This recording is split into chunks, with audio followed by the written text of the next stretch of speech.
Streaming 60 FPS.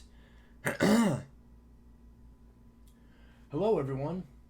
Welcome to night 2 of the Democratic primary debates. We'll be live streaming them. It's a little bit later than last night. I will be streaming this until the event is over because I do not have work tomorrow. So if I lose an hour of sleep because of this, it is worth it. This is my personal Super Bowl. So I am incredibly excited to see what the candidates have. We have major candidates. The majority, 4 out of the 5 frontrunners in this night of the debate.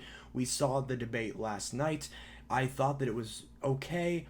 I did not. It wasn't as bashful as I expected it to be. It wasn't as kind of head to head debating as much as I thought it would be.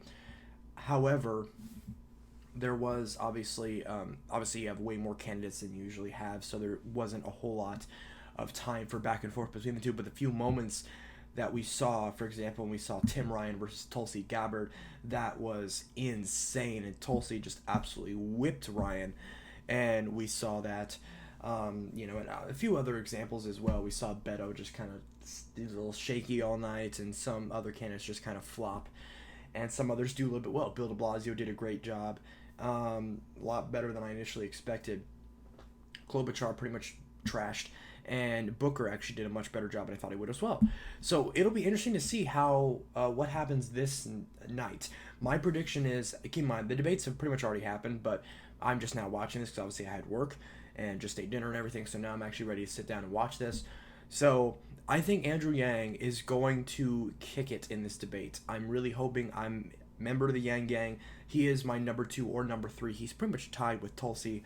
And he has been for quite a while. Obviously, Bernie Sanders is my number 1, so I want to see him wipe the floor with Joe Biden in his debate. And so I'm really happy to see Andrew Yang get on that debate stage, and we will see how well he does. I think he's going to do great. I think he's going to be a very good candidate, and I think he's going to do very, very well. Right now, we only have one person watching, but that's okay. This is mostly for archival purposes, so we will see how well this goes. Sorry, my microphone wasn't in front of me. That wasn't the clearest it could have been, but that's okay. I think it's close enough to where you guys would have heard that. But yeah, so we have a lot of good stuff. Okay, yeah, so it is working. So Andrew Yang, I think, is going to do very well in this debate. Marianne Williamson, I think she's going to get her voice out there. I don't think she's going to like absolutely kill it, but I think she's going to do pretty well. Obviously, Bernie Sanders he knows this roundhouse. He is going to do well. I believe Joe Biden is going to absolutely flop during this debate. He's not going to do well. His poll numbers are going to tank after this, just like they already have been. We also have a couple other people who are not going to get very far. We have Eric Swalwell. He's also going to pretty much trash this debate, and he's not going to do very well. I think Eric Swalwell is another one, just like Tim Ryan last time around, where he's pretty much going to concede and drop out very shortly after these debates because his campaign's not getting very far. And as far as Pete Buttigieg and Kamala Harris, it'll be interesting to see. Kamala Harris she's clearly starting to gain a little bit of traction, and I think people will probably get a little bit more of an idea of who Kamala Harris is during this debate. And I think that some people will like her, but I think that she's going to mostly be overshadowed to most actual voters by Warren and Tulsi. But I think that, she definitely has a shot of overshadowing both of them if she does very well in this debate. She's at that point where she is in the top 5, so she could go either way. I think that she's going to perform pretty well in this debate because with her past history, I think she's going to do a pretty decent job. It'll be interesting to see how well she does when she's pitted against someone like Sanders or even Yang, but we'll see how that goes. And Buttigieg, I don't think is going to do this debate very well. I think out of the top 5 contenders, the top 5 frontrunners, I believe that he is going to do the second worst, only to Joe Biden. I think Joe Biden's going to tank the most out of the 5 frontrunners, and as we know, Bernie Sanders and Elizabeth Warren, especially Bernie, because Elizabeth Warren did fumble a little bit. I think Sanders is going to do very well in the debates. I think Harris has a potential to do well. And, I think that after this debate, I think Yang's going to shoot up to number 6. He's going to just overshadow all the other people who are in his spot as far as polling goes. So Yang, I believe, is going to get a lot more support after this debate. We will see how it goes. I hope I'm right because I do want Yang to get further in the race. Unfortunately, I don't see Tulsi getting that much further. I think we have seen some traction. We'll have to see some updated polls on her to see how well she's doing now. But I don't think she's going to get like the jump to where she's going to go from 1% to 30% or something like that. I don't think she's going to go that far this quickly at the very least. So I don't know if Tulsi's going to make it to the top 6, top 7, however you want to cut it off. Right now, I believe she's sitting at around 10th place, maybe like 9th place, somewhere around there. She's not very far up, unfortunately. But I think she has the potential to grow, but I don't think she's going to grow as much as Yang. I think Yang is going to grow exponentially from this debate.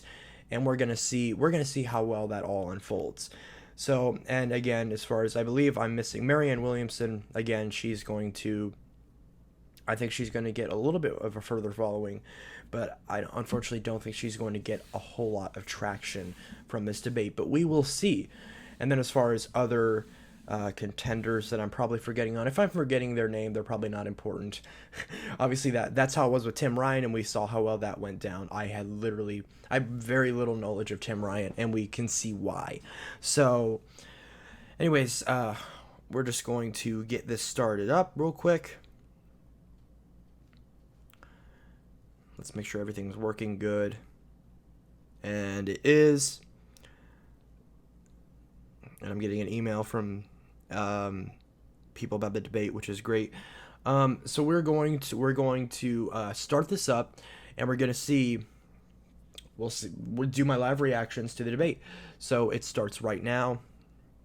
I'm going to go back just a little bit, and we'll see how well this does. Of course, very similar topics to the first debate last night, and we're going to see. Unfortunately, we still have all the same idiots, so we still have Chuck Todd, we still have Rachel Maddow, and then the other people that I don't know or care about. So, yeah. Not doing too hot.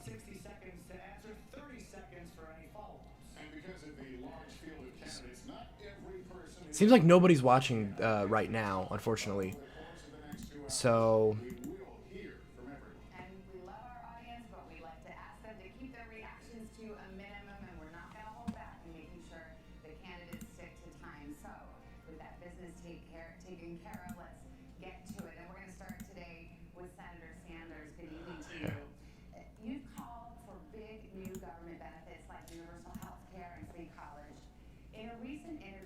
Oh, I'm not even sharing the screen. Oops.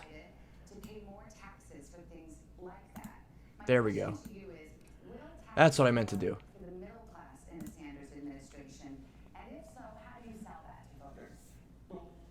There's my boy. We have a new vision for America. And at a time when we have 3 people in this country owning more wealth than the bottom half of America, while 500,000 people are sleeping out on the streets today, we think it is time for change, real change. And by that I mean that healthcare, in my view, is a human right. It's a human right. Not human, human. It is a human right. That system, by the way, vast majority of the people in this country will be paying significantly less for healthcare. That's true. I just had this conversation with someone about this. For this country. And that is why I believe that we must make public colleges and universities tuition free and eliminate student debt. And we do that by placing a tax on Wall Street. Every proposal that I have brought forth is fully paid for. Senator Sanders, I'll give you 10 seconds just to answer the very direct question. Will you raise taxes for the middle class in the Sanders administration? People who have health care under Medicare for All will have no premiums, no deductibles, no co-payments, no out-of-pocket expenses. Yes, they will pay more in taxes, but less in health care for Because the number isn't taxes, it's what are you paying. You are still paying less money. Even if you technically pay a few dollars more in taxes, you're still paying less money overall. And I don't know why some people don't understand that. It's like, wouldn't you want to pay less money? Oh, look at Biden. He's just like not doing too hot. He's probably looking at this interviewer and thinking about sniffing her hair. Donald Trump thinks Wall Street built America. Handsy Uncle Joseph. Middle-class Americans built America. My dad used to have the expression, see, Joe, a job is about a lot more than a paycheck. It's about your dignity. It's about respect. It's being able to look your kid in the eye and say that he's going to be okay. Too many people who are middle class and poor and at the bottom fall out under this proposal. What I'm saying is that we've got to be bold. Look at Buttigieg. He just cocks his head like that. He's like, son, what are you saying? I love that. That feels like the perfect parallel to when Booker did the same thing when Beto started saying like terrible Spanish to like not even address the question. Beto or Cory Booker just gave him that same look. Someone needs to screenshot both those and turn it into a meme. Someone please do that. Screenshot both the one with Booker and Beto and the one with Biden and Buttigieg in that same pose. Like, what? Hi, Caden. Welcome to the debate. There we go, Kamala Harris. Let's see how she does. Do you think that Democrats have a responsibility to explain how they will pay for every proposal they make along those lines? Well, let me tell you something. I hear that question, but where was that question when the Republicans and Donald Trump passed a tax bill that benefits the top 1% of the big corporations in this country, contributing at least $1 trillion That's to the debt of America, which middle-class families will pay for one way or another. That is a fantastic answer.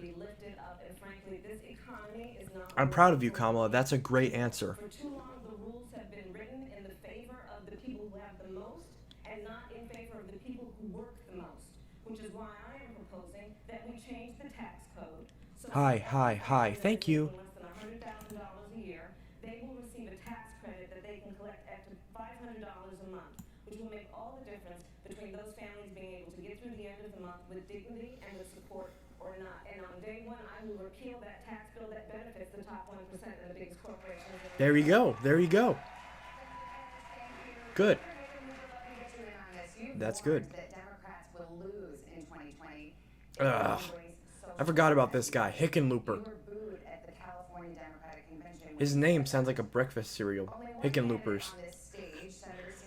I did not come up with that joke, so don't credit me for that. What are the policies or positions of your opponents that you think are veering towards socialism?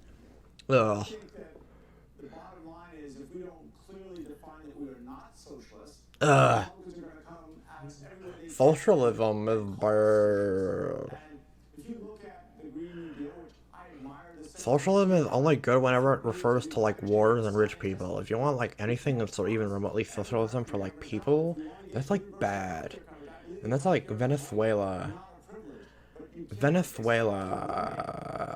insurance for 180 million people. That's what a lot of people sound like whenever they say that. In Colorado, we brought businesses and nonprofits together. We got near universal health care coverage. What is? The first state in America to I just noticed how his teeth is like really yellow. Like it look gross. and we were also the first place to Look at Yang just chilling. reproductive rights on a scale He should have a blunt in his mouth. teen pregnancy by 54%. We've done the big progressive things people said couldn't be done. I've done Freedom dividend. pretty much everyone else up Mic drop. still talking about doing it. Governor, thank you. Senator Sanders, I'll give you a chance to weigh in here. There you go. What's your response to those who say nominating it as socialist? would Yes, be- I'm doing a demo on the 6579-3. The responses at the polls, last poll I saw had us 10 points ahead of Donald Trump because the American people understand that Trump Yes, Hickenlooper needs to brush his teeth. Yeah, is a pathological liar and a he needs to get some like white strips. he lied to I'm just saying because it doesn't make you look that presentable. I mean, granted, My teeth aren't perfectly white either, but I would look much better running for president. President Trump, you're not standing up for working families when you're trying to throw 32 million people off the health care that they have, and that 83% of your tax benefits go to the top 1%. That's how we beat Trump. We expose him for the fraud that he is. That's true. The only thing is, if you expose them, how many people are honestly going to believe that? Because people are so engulfed in Trump that no matter what evidence you give them, Big difference between capitalism on the one they're not hand going to and listen. greed on the other. And so all the things that we're trying to change is when companies care more about profits when they do about people. So if you're talking about ending gun violence, it's the greed of the NRA and the gun manufacturers that make any progress impossible. It's the greed of the insurance companies and the drug companies when we want to try to get health care as a right and not a privilege. So there need not be disagreement in the party because in truth, we want healthy capitalism. We don't want corrupted capitalism. I want to be fair to all the candidates. Agreed. Senator Bennett, you have said She made a good point, yeah. policy proposals that have no basis in reality, you might as well call them candy. Were you referring to any candidate or proposal? Who's this guy? Said that?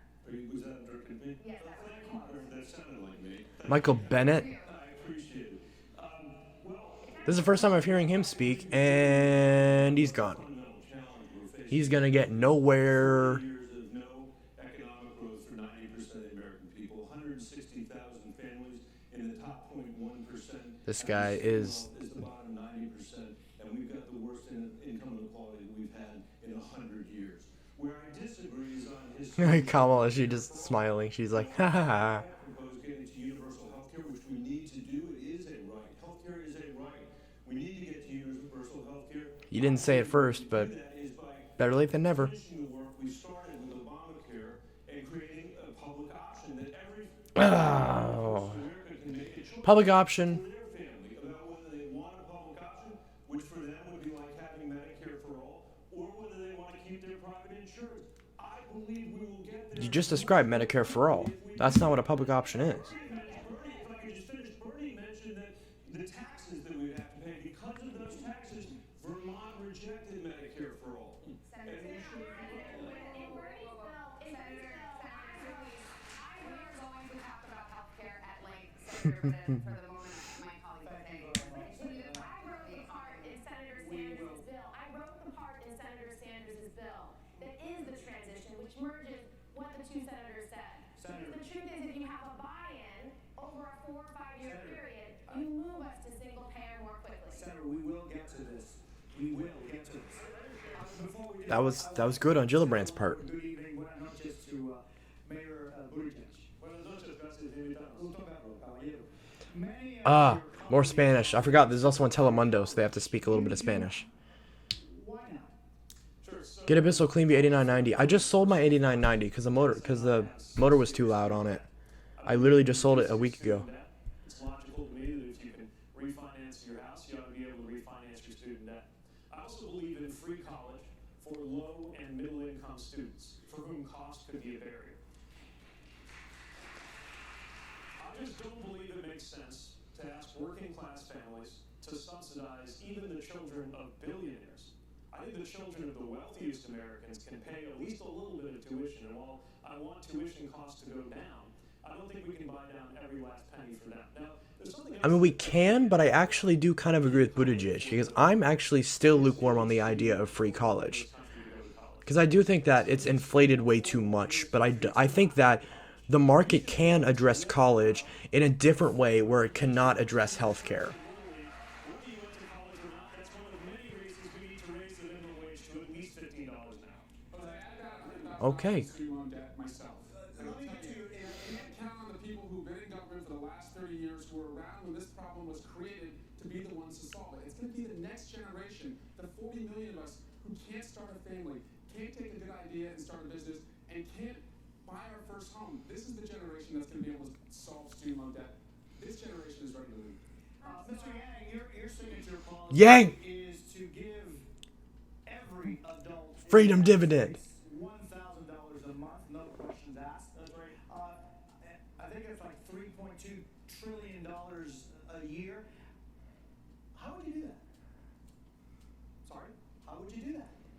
So it's difficult to do if you have companies like Amazon, trillion-dollar tech companies paying literally zero in taxes while they're closing 30% of our stores. Now, we need to put the American people in a position to benefit from all of these innovations in other parts of the economy. And if we had a value-added tax even half the European level, it would generate over $800 billion in new revenue, which combined with the money in our hands, it would be the trickle-up economy from our people, families, and communities up. We would spend the money and it would circulate through our regional economies and neighborhoods, creating millions of jobs, making our families stronger and healthier. We'd save money on things like incarceration, homelessness services, emergency room health care, and just the value gains from having a stronger, healthier, mentally healthier population would increase GDP by $700 billion.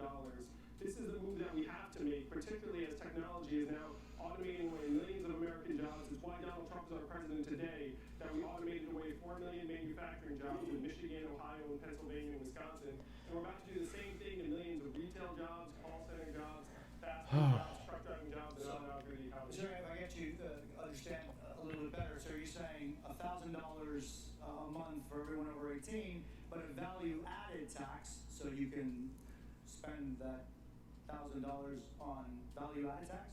Well, the value-added tax would end up, you'd still be increasing the buying power of the bottom 94% of Americans. You have to spend a lot of money. If I can find a 3576, I'll get one. If I can find one. So for the average family with 2 or 3 adults, it'd be $24,000 to $36,000 a year. Okay, Congressman Swalwell, I talked a little bit about what Mr. Yang is talking about, and you just actually mentioned it. Many Americans are worried that things like self-driving cars, robots, drones, artificial intelligence will cost them their jobs. What would you do to help people get the skills they need to adapt to this new world? I don't care who gets into office as long as it's not annoying orange. Oh, I remember the annoying orange. Organize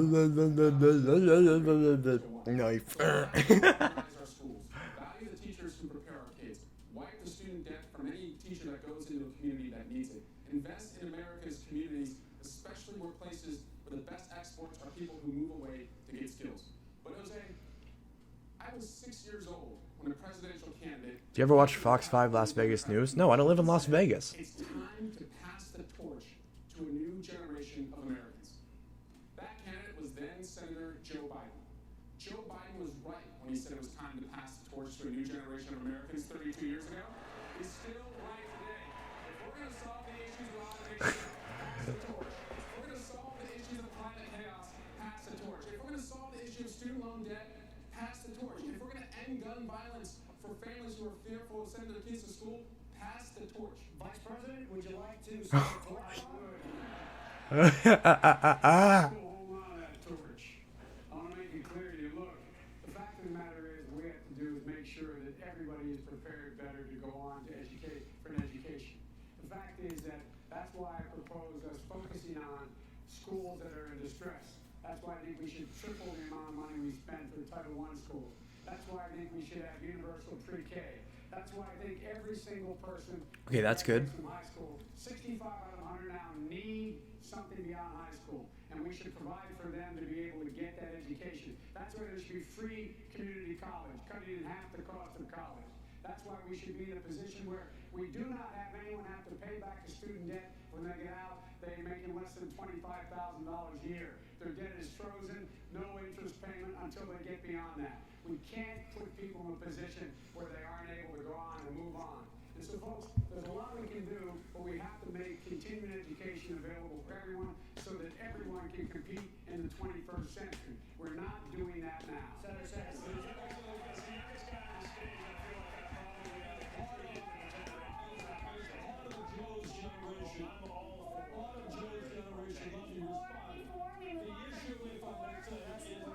Oh my god, this is going crazy.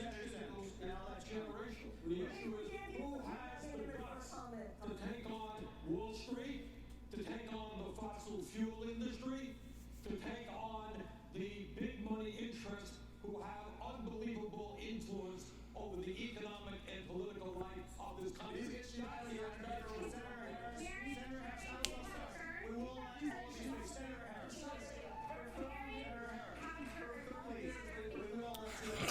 Okay, guys, you know what? America does not want to witness a food fight. They want to know how we're going to put food on their table. Oh! Oh my god. Okay. Wow. That was good. Part of the issue that is at play. Wow. I was not expecting that from Kamala Harris. Certainly have. I'm meeting people who are working 2 and 3 jobs. You know, this president walks around talking about it. Honestly, I will say, I would like to see a food fight between all of them. Like, legitimately. I'd love to see them all in the cafeteria. Just have a food fight. I would pay big money. I'd pay big money. I'd pay big money. It'd be huge.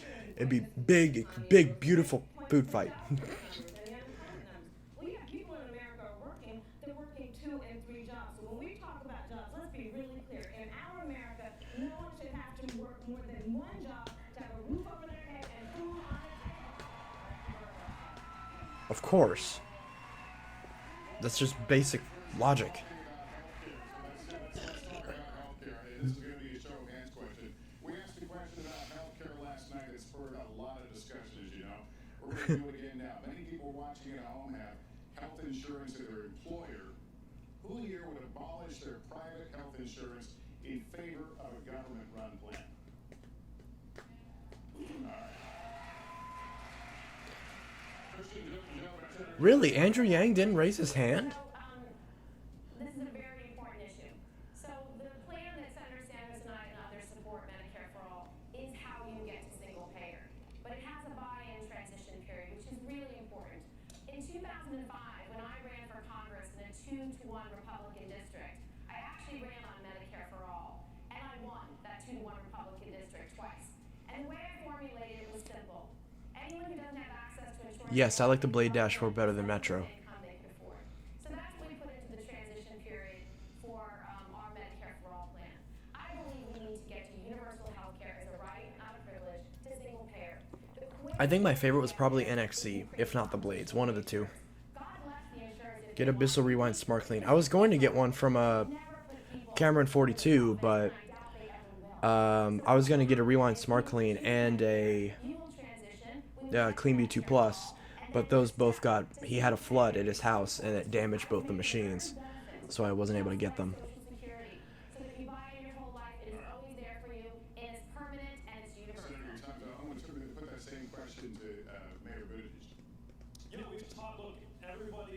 Yeah, which, what? Every person in politics who allows that phrase to escape their lips has a responsibility to explain how you're actually supposed to get from here to there. Here's how I would do it.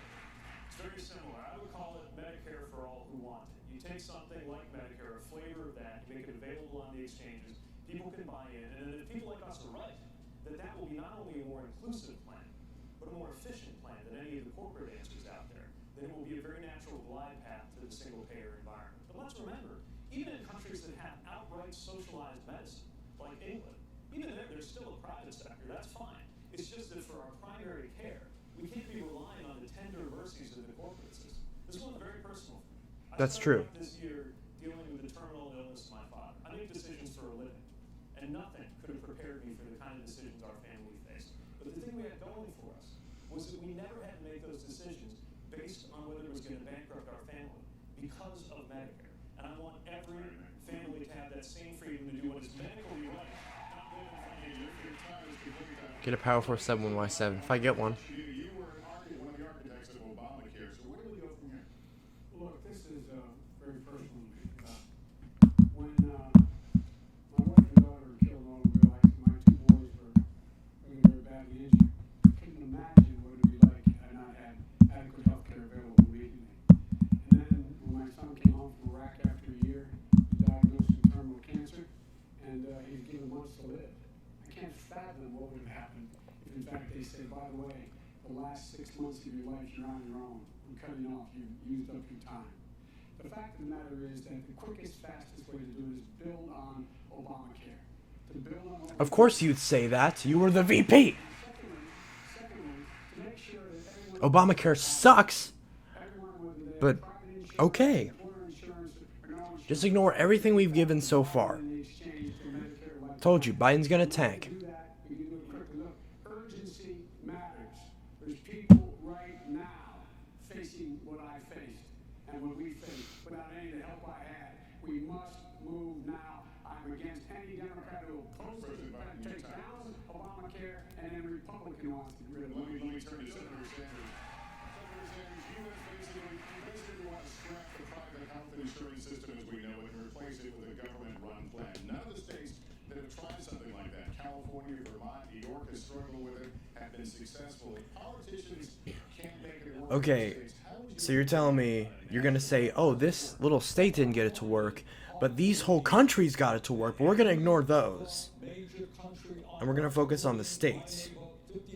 Instead of all the other countries around the world that it has implemented successfully and in a better way than we do. We're just going to ignore that? Okay. That's incredibly stupid, but okay. Apparently that's what we're doing. Let us be very clear. The function of healthcare today, from the insurance and drug company perspective, is not to provide quality care to all in a cost-effective way. The function of the healthcare system today is to make billions in profits for the insurance companies. And last year, if you can believe it, while we pay the highest prices in the world for prescription drugs, and I will lower prescription drug prices in half in this country, top 10 companies make $69 billion in profit.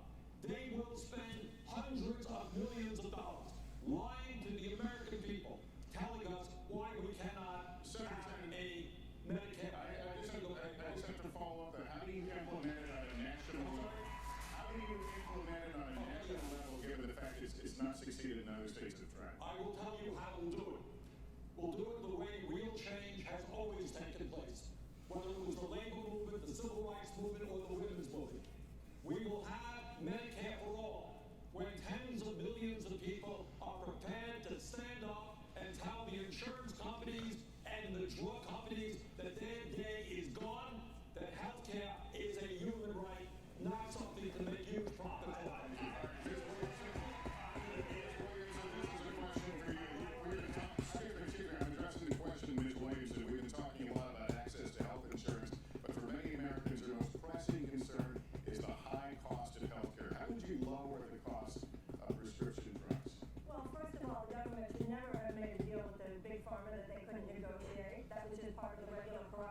By which multinational corporations have their way with us.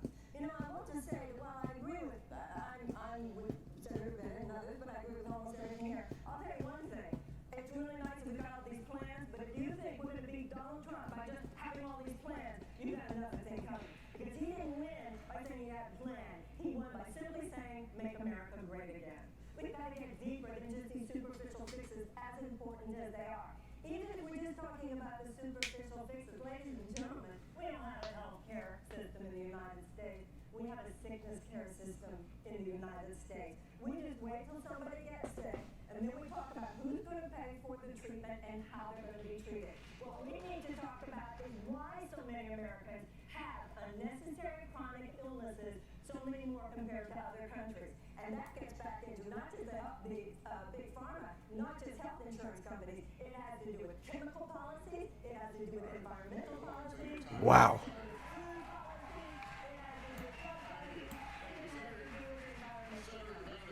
You want to keep the system that we have in place with Obamacare and Bill 9. You mentioned that a moment ago. Is that enough to get us to universal coverage? I believe that will get us the quickest way there, and I thought Vice President was very moving about this, and Mayor Pete as well. I had prostate cancer recently, as you may know, and that's why I was a little late getting in the race. The same week, my kid had a appendectomy out, and I feel very strongly that families ought to be able to have this choice. I think that's what the American people want. I believe it will get us there quickly.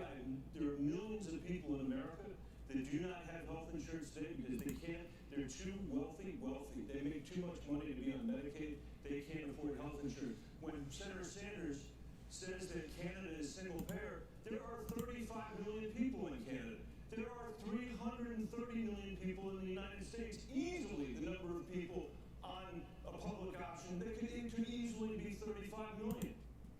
And for them, it would be Medicare for all, as Mayor Buttigieg says, but for others that want to keep it, they should be able to keep it. And I think that will be the fastest way to get where we need to go. Also, I will say, He has said over and over again, unlike others that have supported this legislation, over and over again, that this will make it illegal, all insurance except cosmetic, except insurance for, I guess that's for plastic surgery.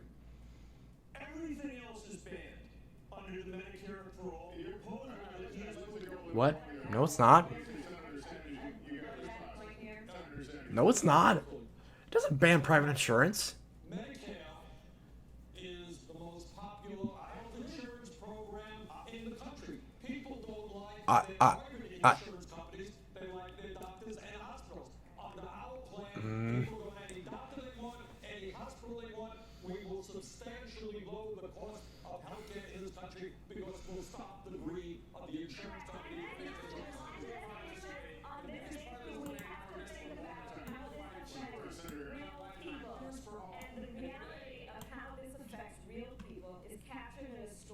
That many of us heard, and I will paraphrase. There is, any night in America, a parent who's seeing that their child has a temperature that is out of control, calls 911, what should I do?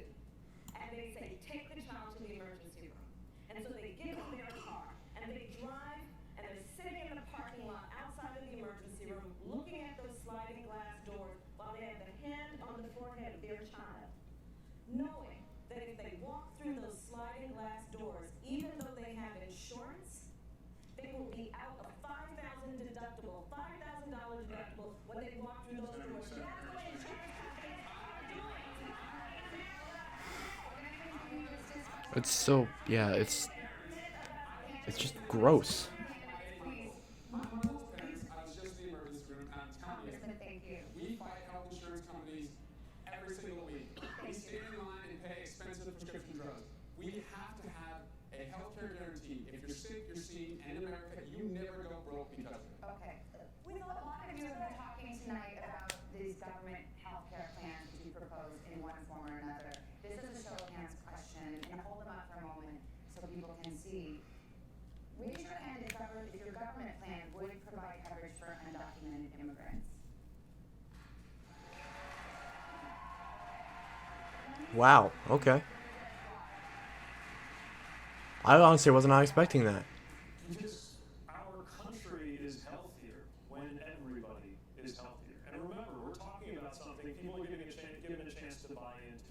In the same way that there are undocumented immigrants in my community who they pay sales taxes, they pay property taxes directly or indirectly. This is not about a handout.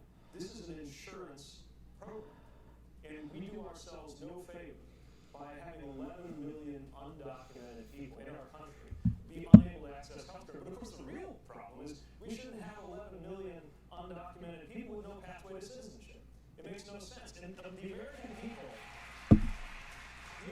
people agree on what to do. This is the crazy thing. If leadership consists of forming a consensus around a divisive issue, this White House has divided us around a consensus issue. The American people want a pathway to citizenship. They want protections for dreamers. We need to clean up the lawful immigration system, like how my father immigrated to this country. And as part of a compromise, we can do whatever common sense measures are needed in order. But Washington can't deliver on something the American people want. What does that tell you about the system we're living in? It tells you it needs profound structural reform. Vice President Biden, I believe you said that your health care plan would not cover undocumented immigrants. Could you explain your position? I believe at the show of hands you did not raise your hand. Did you raise your hand? Okay, sorry. So you said it would be covered under your plan, which is different than Obamacare. Yes, but Can you explain that change? Yes. Yeah. Yes. where they come from, no matter what their status, go uncovered. You can't do that. It's just going to be taken care of, period. You have to. It's the humane thing to do. But here's the deal. The deal is that he's right about three things. Number one, they in fact contribute to the well-being of the country, but they also, for example, they increase the lifespan of Social Security because they have a job, they're paying Social Security tax. That's what they're doing. It's to increase the lifespan. And we do the same thing in terms of reducing the overall cost of health care by them being able to be treated and not wait till they're in extremis. The other thing is, folks, look, we can deal with these insurance companies. We can deal with insurance companies by, number one, putting insurance executives in jail for the misleading advertising, what they're Opioids? Opioids? What are opioids? Never heard of opioids before. What's an opioid? Is that what the kids are calling them these days? The opioids? Hey Jeffrey, you want to get some opioids? By making sure we're in a position that we in fact allow people.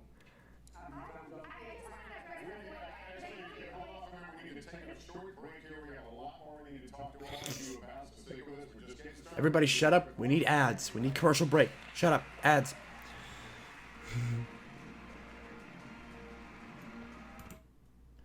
Blah, blah, blah, blah, blah, blah. This stage being detained, including small.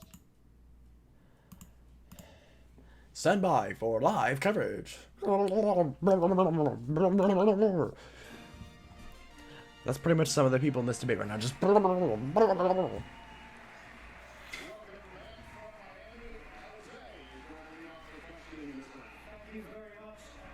Jose from Dedamundo. Dedamundo. More than 130,000 migrants were apprehended at the southern border. Many of them are being detained, including small children, in private detention centers in Florida and throughout our country. Also, the candidates on this stage say the conditions of these facilities are abhorrent. On January 20th, 2020, if you are president, what specifically would you do with the thousands of people who try to reach the United States every day and want a better life for this country? Immediately on January 20th of 2021, I will first of all, we cannot forget our DACA recipients. I'm going to start there. I will immediately, by executive action, reinstate DACA status and DACA protection to those young people. I will further extend Hey, that's good. protection for deferral of deportation for their parents and for veterans who we have so many who are undocumented and served our country and fought for our democracy. I will also immediately put in place a meaningful process for reviewing the cases for asylum. I will release children from cages. I will get rid of the private detention centers. And Yeah, I will ensure it's good. that this microphone that the President of the United States holds in her hand is used in a way that is about reflecting the values of our country and not about locking children up, separating them. One thing we can all agree on is Kamala Harris would be a much better first woman president than Hillary Clinton. Real people. A mother who pays a coyote to transport her child through their country of origin, through the entire country of Mexico, facing unknown peril to come here. Why would that mother do that? I will tell you. Because she has decided for that child to remain where they are is worse. But what does Donald Trump do? He says, go back to where you came from. That is not reflective of our America and our values, and it's got to end.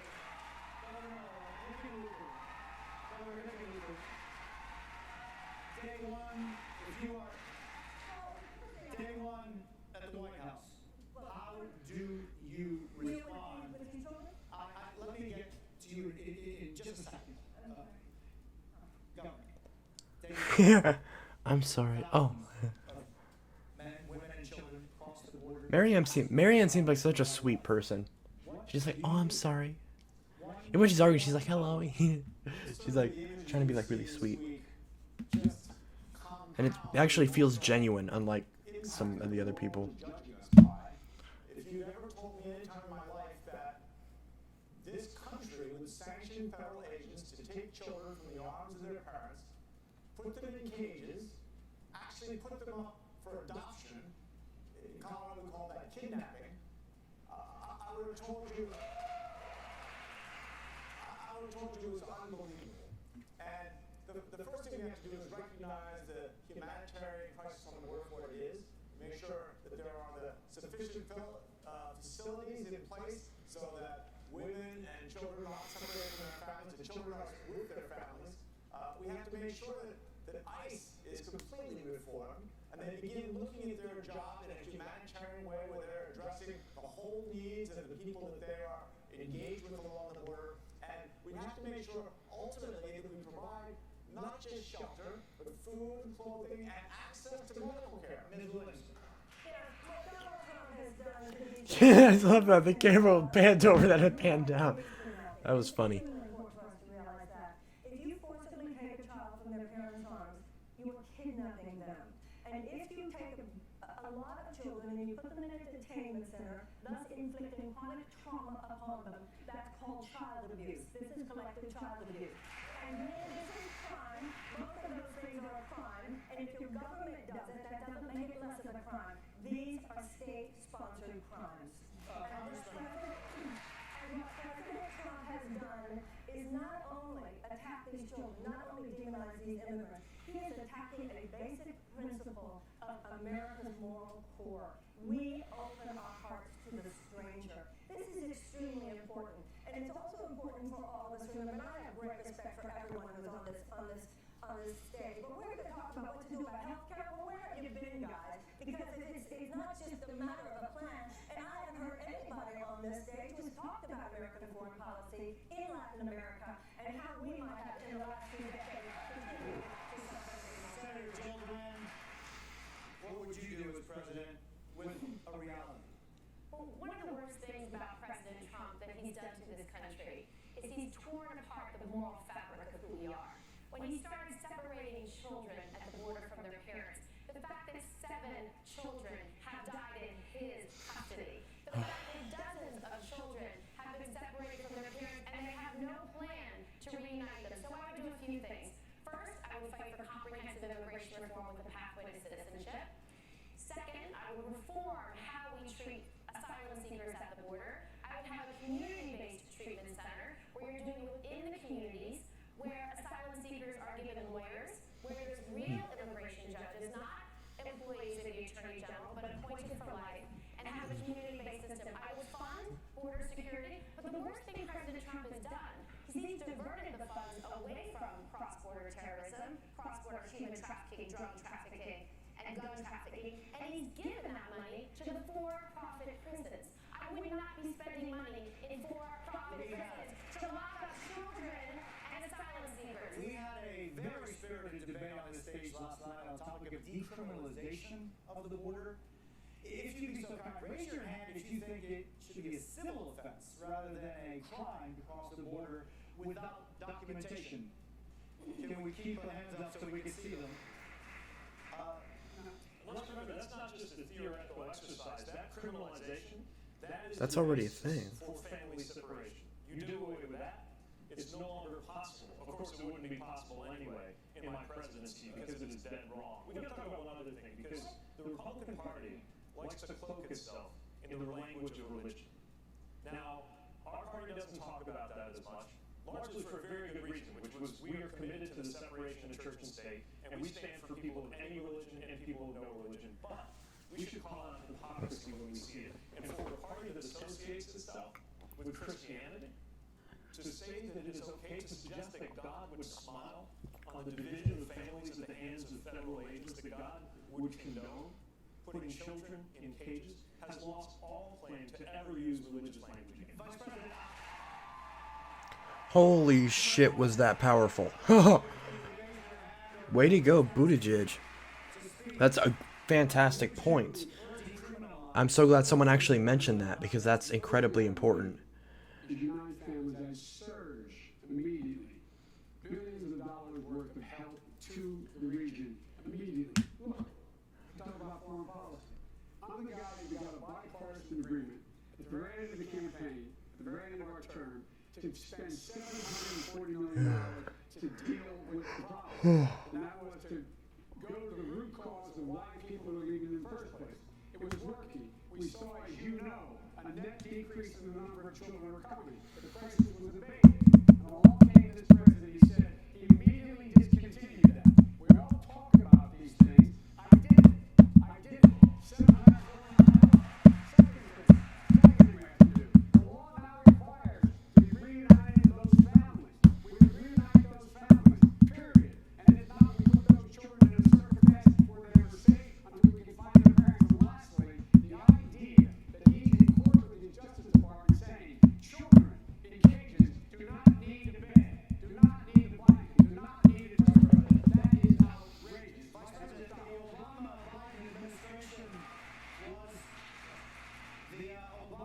administration deported more than 3 million Americans.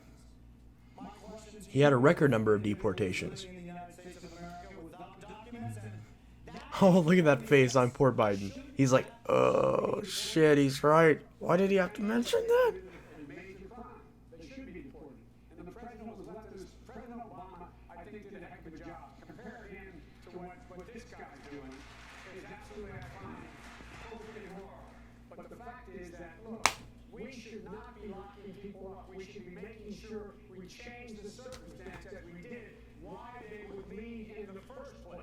And those who come seeking asylum, we should immediately have the capacity to absorb them, keep them safe until they can be heard. 15 seconds, if you could, if you wish to answer. Should someone who is here without documents, and that is his only offense, should that person be deported? That person should not be the focus of deportation. We should fundamentally change the way we deal with them.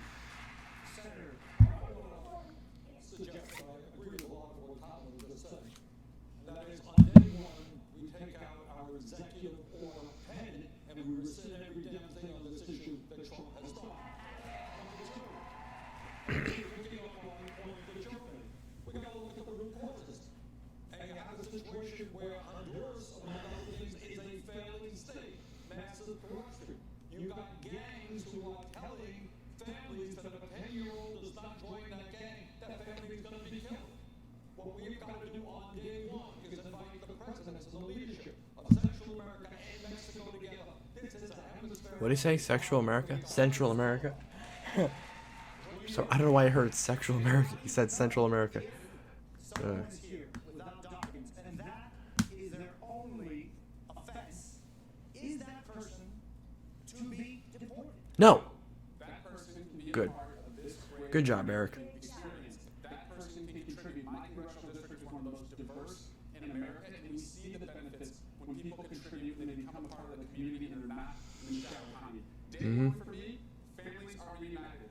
This president, though, for immigrants, there's nothing he will not do to separate a family, cage a child, or erase their existence by weaponizing the census. And there is nothing that we cannot do in the courts and that I will not do as president to reverse that and to make sure that families always belong together. Senator Harris. Well, thank you. I will say, no, absolutely not. They should not be deported. And I actually, this was one of the very few issues with which I disagreed with the administration, with whom I otherwise had a great relationship and a great deal of respect. But on the secure communities issue, I was Attorney General of California. I led the second largest Department of Justice in the United States, second only to the United States Department of Justice, in a state of 40 million people. And on this issue, I disagreed with my president, because the policy was to allow deportation of people who, by ICE's own definition, were non-criminals. So as Attorney General and the Chief Law Officer of the state of California, I issued a directive to the sheriffs of my state that they did not have to comply with detainers and instead should make decisions based on the best interest of public safety of their community. Because what I saw, and I was tracking it every day, I was tracking it and saw that parents, people who had not committed a crime, even by ICE's own definition, were being deported. But I have to add a point here. The problem with this kind of policy, and I know it as a prosecutor, I want a rape victim to be able to run in the middle of the street and wave down a police officer and report the crime against her. I want anybody who has been the victim of any real crime to be able to do that and not be afraid that if they do that, they will be deported, because the abuser will tell them it is they who is the criminal. It is wrong. It is wrong. We're going to turn to the issue of trade now, if we can. Last night we That's a really good point. Yeah. Geopolitical threat facing the U.S. Four of them mention China. U.S. businesses say China steals our intellectual property, and party leaders on both sides accuse China of manipulating their currency to keep the cost of goods artificially low. I'll ask this to Senator Bannon to start off with. How will you stand up to China? I think Stand up to China. We got to stand up to China. Stand up to China. Right now is Russia, not China. And second, Russia, not China. we've got competition because of Another Russiagate Kool-Aid drinker. Gosh, dang it. the president completely the wrong way. We should mobilize the entire rest of the world who all have a shared interest in pushing back on China's mercantilist trade policies, and I think we can do that. I'd like to answer the other question before this as well. Do you have the time? When I see these kids at the border, I see my mom because I know she sees herself, because she was separated from her parents for years during the Holocaust in Poland. And for Donald Trump to be doing what he's doing to children and their families at the borders, I say this as somebody who wrote the immigration bill in 2013 that created a pathway to citizenship for 11 million people in this country, that had the most progressive DREAM Act that's ever been conceived, much less passed. It got 68 votes in the Senate. That had $46 billion of border security in it. That was sophisticated 21st century border security, not a medieval wall. And the president has turned the border of the United States into a symbol of nativist hostility that the whole world is looking at, when what we should be represented by is the Statue of Liberty, which has brought my parents to this country to begin with. We need to make a change. Mr. Yang, let me bring you in on this, on the issue of China. You've expressed a lot of concerns about technology and taking jobs. Are you worried about China? And if so, how would you stand up against it? Well, I just want to agree that I think Russia is our greatest geopolitical threat because they've been hacking our democracy successfully, and they've been laughing their asses off about it for the last couple of years. So we should focus on that before we start worrying about other threats. Now, China, they do pirate our intellectual property. It's a massive problem. But the tariffs and the trade war are just punishing businesses and producers and workers on both sides. I met with a farmer in Iowa who said he spent 6 years building up a buying relationship in China that's now disappeared and gone forever. And the beneficiaries have not been American workers or people in China. It's been Southeast Asia and other producers that have then stepped into the void. So we need to crack down on Chinese malfeasance in the trade relationship, but the tariffs and the trade war are the wrong way to go. All right, Mayor Goodrich, how would you stand up against China? Yeah, I mean, first of all, we've got to recognize that the China challenge really is a serious one. This is not something to dismiss or wave away. And if you look at what China is doing, they're using technology for the perfection of dictatorship. But their fundamental economic model isn't going to change because of some tariffs. I live in the industrial Midwest. Folks who aren't in the shadow of a factory are somewhere near a soy field where I live. And manufacturers, and especially soy farmers, are hurting. Tariffs are taxes. And Americans are going to pay on average $800 more a year because of these tariffs. Meanwhile, China is investing so that they could soon be able to run circles around us in artificial intelligence. And this president is fixated on the China relationship as if all that mattered was the export balance on dishwashers. We got a much bigger issue on our hands, but at a moment when their authoritarian model is being held up as an alternative to ours because ours looks so chaotic compared to theirs right now because of our internal divisions. The biggest thing we've got to do is invest in our own domestic competitiveness. If we disinvest in our own infrastructure, education, we are never going to be able to compete. And if we really want to be an alternative, a democratic alternative, we actually have to demonstrate that we care about democratic values at home and elsewhere. We've got a good debate so far. We're going to take a quick break here, candidates. When we come back, the questioning continues with our colleagues. Pop socket. We'll be here much more with our candidates straight ahead.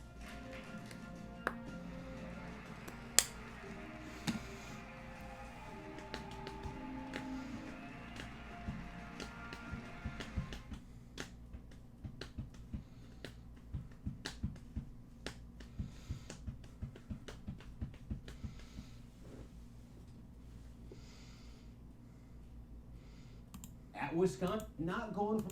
Remember. Why is this part so loud? We will hear from Ew. all of these candidates, but we are going to be this hour with Mayor in the last Gross. civil rights activists in our country have led a national debate over race and the criminal justice system.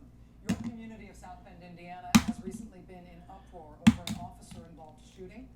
The police force in South Bend is now 6% black in a city that is 26% black. Why has that not improved over your 2 terms as mayor? Because I couldn't get it done. My community is in anguish right now because of an officer-involved shooting. A black man, Eric Logan, killed by a white officer. I'm not allowed to take sides until the investigation comes back. The officer said he was attacked with a knife, but he didn't have his body camera on. It's a mess, and we're hurting. And I could walk you through all of the things that we have done as a community. all of the steps that we took from bias training to de-escalation, but it didn't save the life of Eric Logan. And when I look into his mother's eyes, I have to face the fact that nothing that I say will bring him back. This is an issue that is facing our community and so many communities around the country. And until we move policing out from the shadow of systemic racism, whatever this particular incident teaches us, we will be left with the bigger problem of the fact that there's a wall of mistrust put up one racist act at a time, not just from what's happened in the past, but from what's happening around the country in the present. It threatens the well-being of every community. And I am determined to bring about a day when a white person driving a vehicle and a black person driving a vehicle, when they see a police officer approaching, feels the exact same thing, a feeling not of fear, but of safety. I'm determined to bring that day about. Thank you, Mr. Mayor. Okay. If I could ask one question, just because I think Governor, I'll give you 30 seconds. That wasn't horrible. That was okay, I guess. In South Bend, I think in cities across the country, is why has it taken so long? We had a shooting when I first became mayor 10 years before Ferguson, and the community came together. We created an Office of the Independent Monitor, a Civilian Oversight Commission. We diversified the police force in 2 years. We actually did de-escalation training. I think the real question that America should be asking is why 5 years after Ferguson, every city doesn't have this level of police accountability. Governor Hickenlooper, thank you. I've got to respond to that. Look, we've taken so many steps toward police accountability that the FOP just denounced me for too much accountability. We're obviously not there yet. And I accept responsibility for that because I'm in charge. You should fire the chief. So under Indiana law, this will be investigated, and there will be accountability for the officer If involved. you're the mayor, you should fire the chief if that's the policy and someone died. All of these issues are extremely important, but they are specifics, they are symptoms. And the underlying cause has to do with deep, deep, deep realms of racial injustice, both in our criminal justice system and in our economic system.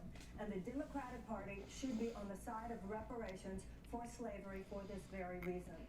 I do not believe that the average American is a racist, but the average American is woefully undereducated about the history of race in the United States. Ms. Williamson, thank you very much. Vice President Biden, we're going to get to you. Hang on, we're going to get. I'm actually not sure how I feel about reparations. What did she say? I missed it. Deep, deep, deep realms of racial injustice, both in our criminal justice system and in our economic system. And the Democratic Party should be on the side of reparations for slavery for this very reason.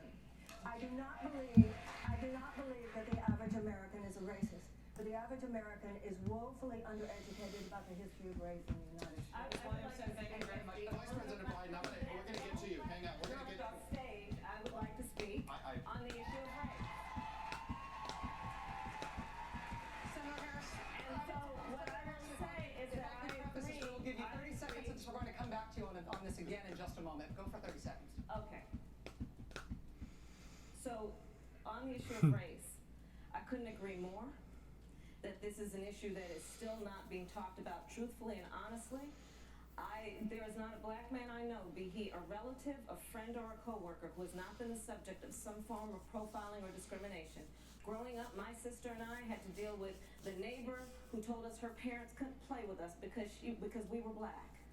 And I will say also that in this campaign, we've also heard, and I'm going to now direct this at Vice President Biden, I do not believe you are a racist. And I agree with you when you commit yourself to the importance of finding common ground.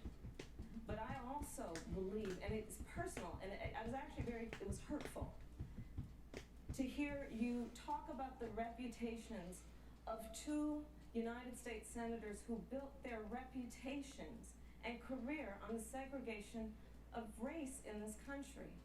And Biden looks like he's about to cry. Oh. You also worked with them to oppose busing.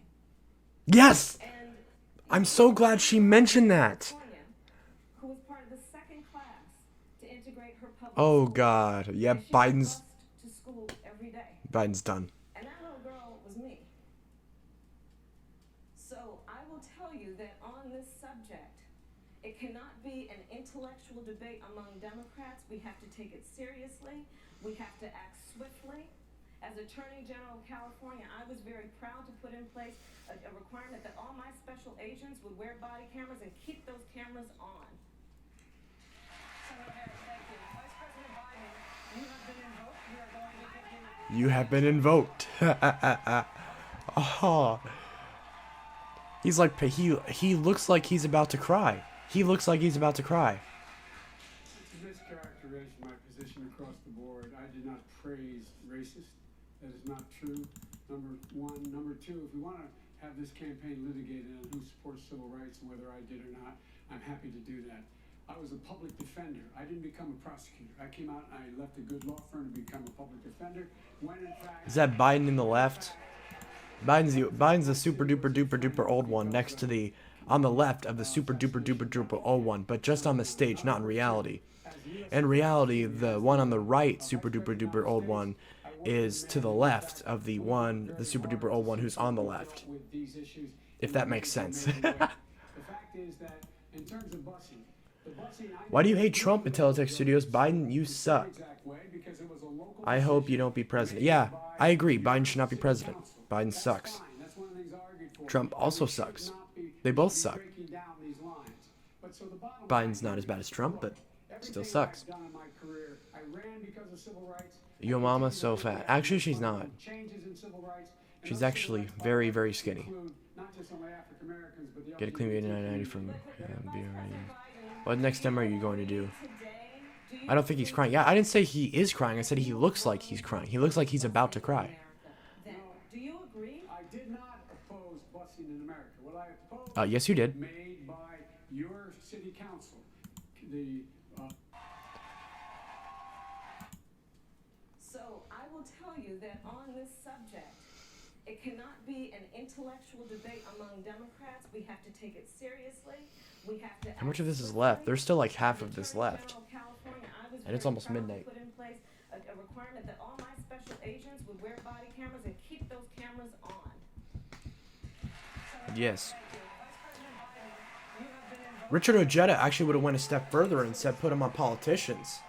That's why I wish Ojeda was on the debate stage. He would have cut in right there and said, we need them on our politicians too, the people who are doing the lobbying. And the audience would have went wild, and Ojeda would have totally bumped up. That is not true. Number one. Number two, if we want to have this campaign litigated on who supports civil rights and whether I did or not, I'm happy to do that. I was a public defender. I didn't become a prosecutor. I came out and I left a good law firm to become a public defender. When in fact my city was in flames because of the assassination of Dr. King. Number one. Now, number two, as the Vice President of the United States, I work with a man who, in fact, we worked very hard to see to it we dealt with these issues Let me guess, is it Obama? in a major way. Was it Obama? The fact is that in terms of busing, He's probably meaning Obama, because he's black. it was a local decision made by your city council. That's fine. That's one of the things I argued for, that we should be breaking down these lines. But so the bottom line here is, look, everything I've done in my career, I ran because of civil rights. I continue to think we have to make fundamental changes in civil rights. And those civil rights, by the way, include not just only African Americans, but the LGBT community. But Vice President Biden, do you agree today that you were wrong to oppose busing in America? Then, No. do you agree? I did not oppose busing in America. What I opposed is busing ordered by the Department of Education. That's what I opposed. Well, I there did was not a oppose. failure of states to integrate No, public schools in America. I was part of the second class to integrate Berkeley, California public schools almost 2 decades after Brown v. Board of Education. Because your city council made that decision. It was a So local that's where the decision. federal government must step in. That's why we have the Voting Rights Act and the Civil Rights Act. That's why we need to pass the Equality Act. That's why we need to pass the ERA, because there are moments in history where states fail to preserve the civil rights of His eye just twitched for like half a second. Beginning, when I ran the 30 seconds, because I want to bring other people in. I supported the ERA from the very beginning. I'm the guy that extended the Voting Rights Act for 25 years. We got to the place where we got 98 out of 98 votes in the United States Senate doing it. I've also argued very strongly that we, in fact, deal with the notion of denying people access to the ballot box. I agree that everybody, once they, in fact, anyway, my time's up. I'm sorry. Thank you, Vice President. All of these Senator Sanders, I'm going to go to you on this. You said on the day you launched your campaign that voters should focus on what people stand for, not a candidate's race or age or sexual orientation.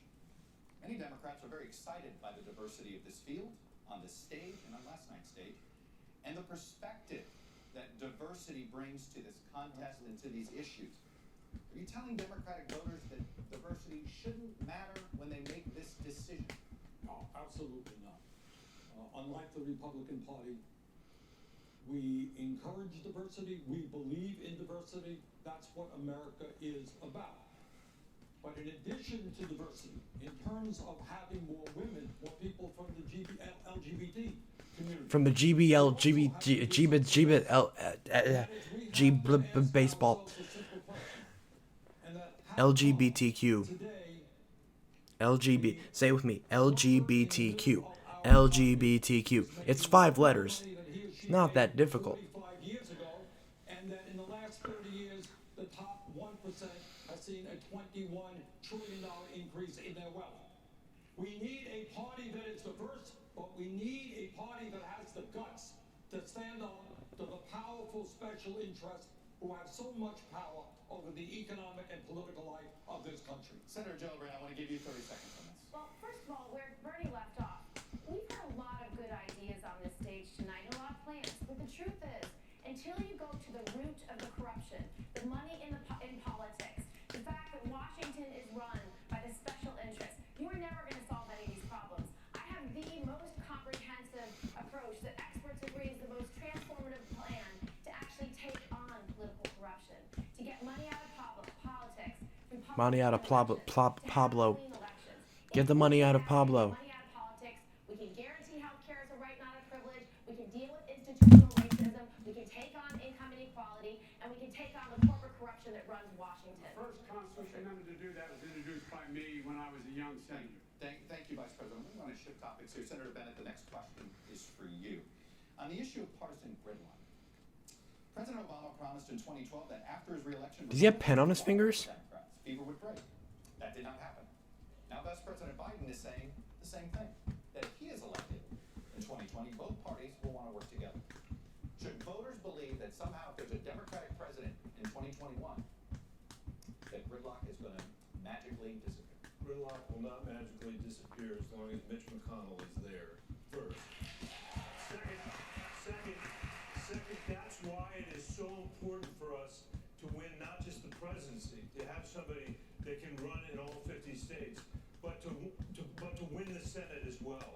And that's why we have to propose policies that can be supported, like Medicare Act, so that we can build a broad coalition of Americans to overcome broken Washington, D.C. I agree with what Senator Gillibrand was saying. I share a lot of her views. We need to end gerrymandering in Washington. We need to end political gerrymandering in Washington. The court today said they couldn't do anything about it. We need to overturn Citizens United. The court was the one that gave us Citizens United, and the attack on voting rights in Shelby versus Holder is something we need to deal with. All of those things has happened since Vice President Biden was in the Senate. And we face structural problems that we have to overcome with a broad coalition. It's the only way we can do it. We need to root out the corruption in Washington, expand people's right to get to the polls, and I think then we can succeed. Vice President Biden, 30 seconds. It does sound as if you haven't seen what's been happening in the United States Senate over the last 12 years. It didn't happen. Why? I have seen what happened. Just since we were vice president, we needed 3 votes to pass an $800 billion recovery act that kept us from going into depression. I got 3 votes changed. We needed to be able to keep the government from shutting down and going bankrupt. I got Mitch McConnell to raise taxes $600 billion by raising the top rate. And as recently as after President got elected, I was able to put together a coalition in the Cures Act that billions of dollars go into cancer research, bipartisan. But sometimes you can't do that. Sometimes you just have to go out and beat them. I went into 20 states, over 60 candidates, and guess what? We beat them, we won back the Senate. Thank you. Chuck, Thank you. the problem with what Go ahead, 30 seconds. 30 seconds, go ahead. sometimes you do have to beat him, but the deal that he talked about with Mitch McConnell was a complete victory for the Tea Party. It extended the Bush tax cuts permanently. The Democratic Party had been running against that for 10 years. We've lost that economic argument because that deal extended almost all those Bush tax cuts permanently and put in place the mindless cuts that we still are dealing with today that are called the sequester. That was a great deal for Mitch McConnell. It was a terrible deal for America. Thank you, Senator. Thank you, Senator Bennett. Great. Go ahead, 30 Now, seconds. the reason why the Trump tax cut had to be passed is because they had to pay back their donors. You heard it. They actually said those words. So the corruption in Washington is real. And it is something that makes every one of the plans we've heard about over the last several months impossible. And I have the most comprehensive approach to do it with clean elections, publicly funded elections. So we restore the power Yes, of clean democracy elections. into the hands of the voters, not into the Koch brothers. We were talking about issues. Imagine, we're in Florida, imagine the Parkland kids having as much power in our democracy as the Koch brothers or the NRA. Imagine their voices carrying farther and wider than anyone else because their voice is needed. Senator Gilman, I'm trying to get As everybody president, in it's the first thing I'm going to do because nothing else is possible, whether it's education or healthcare or ending institutional Thank you very racism. much, sir. Sanders, I'd like to put a different question to you. Roe versus Wade has been the law of the land since 1973. Now that there is a conservative majority on the Supreme Court, several Republican-controlled states have passed laws to severely restrict or even ban abortion. One of those laws could very well make it to the Supreme Court during your presidency if you're elected president. What is your plan if Roe is struck down in the court while you're president? Oh, God. Well, my plan is somebody who believes, for a start, that a woman's right to control her own body is a constitutional right, that government and politicians should not infringe on that right. We will do everything we can to defend our Roe versus Wade. Second of all, let me make a promise here. You ask about litmus test. My litmus test is I will never nominate any justice to the Supreme Court unless that justice is 100% clear he or she will defend Roe v. Wade. Third of all, I do not believe in packing the court. We got a terrible 5-4 majority conservative court right now. But I do believe that constitutionally we have the power to rotate judges to other courts. And that brings in new blood into the Supreme Court and a majority, I hope, that will understand that a woman has the right to control her own body and that corporations cannot run the United States of America. Hold on, I'm going to give you 10 additional seconds because the question is, what if the court has already overturned Roe and Roe is gone? All of the things you just described would be to try to preserve Roe. If Roe is gone, what could you do as president to preserve abortion rights? Well, first of all, let me tell you this. Didn't come up here, but let's face this. Medicare for all guarantees every woman in this country the right to have an abortion if she wants it. Thank you, Senator. And can I just address this for a second? And I want to talk directly to America's women and to the men who love them. Women's reproductive rights. I love women. I think they're great. President Trump and the Republican Party. I love everyone. Are trying to overturn I like Roe people. v. Wade right now. Cool. And Yay. it's mind-boggling to me that we are debating this on Hashtag this stage in equality. 2019 among Democrats. Why did I do that? Hashtag equality. Equality. I think we have Hearts. to stop playing Yay. defense Beautiful. and start playing offense. But let me tell you one thing about politics, because it goes to the corruption of the deal making. When the doors close and the negotiations are made, there are conversations about women's rights, and compromises have been made on our backs. That's how we got to Hyde. That's how the Hyde Amendment was created, a compromise by leaders of both parties. Then we have the ACA. During the ACA negotiation, I had to fight like heck with other women. She said heck. Bad words. Contraception wasn't sold down the river or abortion services. And so what we need to know is, imagine this one question. When we meet President Trump and Mitch McConnell walks into the Oval Office, God forbid, to do negotiations, who do you want when that door door closes, to be sitting behind that desk, to fight for women's rights. I have been the fiercest advocate for women's reproductive freedom for over a decade. And I promise you, as president, when that door closes, I will guarantee women's reproductive freedom no matter what. Thank you. We're moving to climate, guys. Senator Harris, I'm addressing you first on this. You live in a state that has been hit by drought, wildfires, flooding. Climate change is a major concern for voters in your state. It's pretty obvious. Obviously, the state as well. Last night, voters heard many of the candidates weigh in on their proposals. Explain specifically what it is. Well, first of all, I don't even call it climate change. It's a climate crisis. It represents an existential threat to us as a species. And the fact that we have a president of the United States who has embraced science fiction over science fact will be to our collective peril. I visited while the embers were smoldering the wildfires in California. I spoke with firefighters who were in the midst of fighting a fire while their own homes were burning. And on this issue, it is a critical issue that is about what we must do to confront what is immediate and before us right now. That is why I support a Green New Deal. It is why I believe on day one, and as president, will re-enter us in the Paris Agreement, because we have to take these issues seriously. And frankly, we have a president of the United States. We talked about, you asked before, what is the greatest national security threat to the United States? It's Donald Trump. And I'm going to tell you why. Because I agree, climate change represents an existential threat. He denies the science. You want to talk about North Korea? Real threat in terms of nuclear arsenal. But what does he do? He embraces Kim Jong-un, a dictator for the sake of a photo op. Putin, you want to talk No. No. No. Okay, that part's true.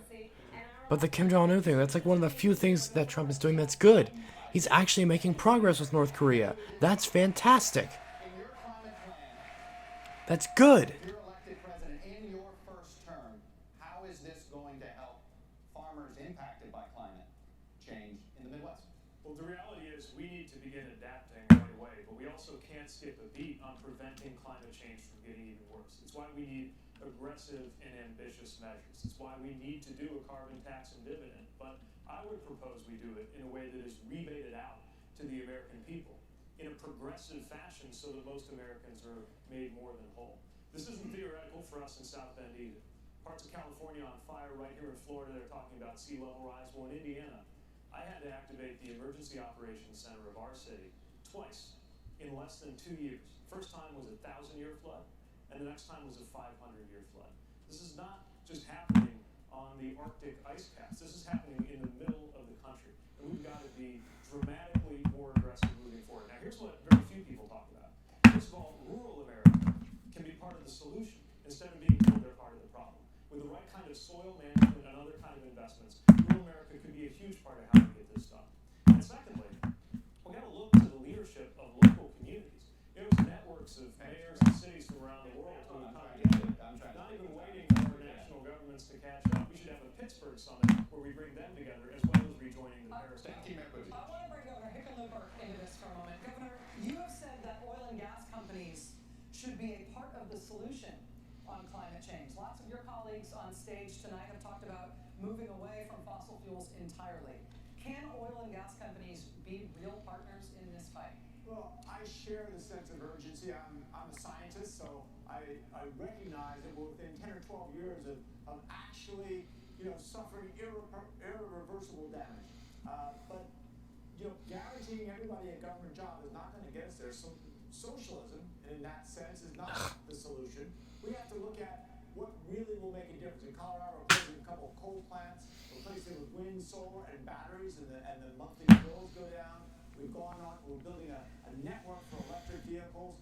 We are working with the oil and gas industry, and we created the first methane regulations in the country. Methane is 25 times worse than CO2. And then we've got to get to that last part. I mean, the industrial, heavy industry, we haven't seen the plans yet. If you look at the real problem, CO2, the worst polluters in CO2 is China, is the United States, and then it's concrete and its exhalation. And beyond that, I think we've got to recognize that only by bringing people together, businesses, nonprofits, and we can't demonize every business. We've got to bring them together to be part of the thing, because ultimately, if we're not able to do that, we will be you. Vice President Biden, on the issue of how you do this, Democrats are arguing robustly among themselves about what's the best way to tackle climate change. But if we're honest, many Republicans, including the president, are still not sure if they believe it is even a serious problem.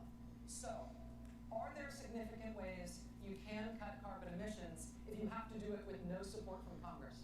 The answer is yes. Number one, when our administration, we built the largest wind farm in the world, the largest solar energy facility in the world. We drove down the competitive price of both of those renewable sources. I would immediately insist that we, in fact, build 500,000 recharging stations throughout the United States of America, working with governors, mayors, and others, so that we can go to a full electric vehicle future by the year 2020. You got my attention. I've always wanted a Tesla, but the charging stations have been a huge concern of mine. I want a Tesla. Put up more chargers so I can get a Tesla. I mean, they're expensive, but doesn't mean I'm gonna stop wanting one. Climate Accord, I would up the ante in that accord, which it calls for, because we make up 15% of the problem. 85% of the world makes up the rest. And so we have to have someone who knows how to corral the rest of the world, bring them together, and get something done like we did in our administration. Senator Sanders, I want to give you 30 seconds to follow up, and I'm going to hold you to 30. The old ways. Yeah, Biden's like, oh, there's Bernie's hand. That was funny. Damage to this planet. This is a global issue.